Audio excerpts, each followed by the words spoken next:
ಇನ್ನು ಬರವೀಕ್ಷಣೆ ವೇಳೆ ಅಧಿಕಾರಿಗಳ ವಿರುದ್ಧ ಡಿಸಿಎಂ ಗರಂ ಆದಂತಹ ಘಟನೆ. ಕಳಪೆ ಗುಣಮಟ್ಟದ ನೀರಿನಲ್ಲಿ ಅಲಿದ್ದು ನೀರಿನ ಗುಣಮಟ್ಟ ಕಳಪೆಯಾಗಿದ್ದನ್ನು ಕಂಡು ಡಿಸಿಎಂ ಪರಮೇಶ್ವರ್ ತರಾಟೆ ತೆಗೆದುಕೊಂಡಿದ್ದಾರೆ. ಗುಬ್ಬಿ ತಾಲೂಕಿನ ಯಡವನಹಳ್ಳಿಯಲ್ಲಿ ಡಿಸಿಎಂ ಅಧಿಕಾರಿಗಳಿಗೆ ಕ್ಲಾಸ್ ತೆಗೆದುಕೊಂಡಂತಹ ಘಟನೆ.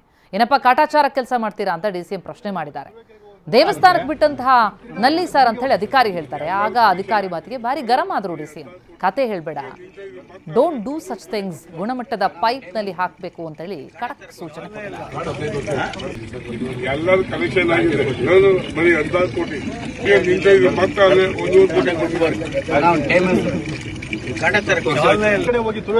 ದೂರ ಆಗುತ್ತೆ.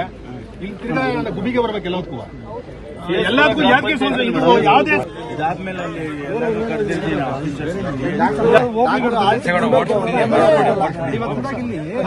ಅದೇನು ಸಾಕು.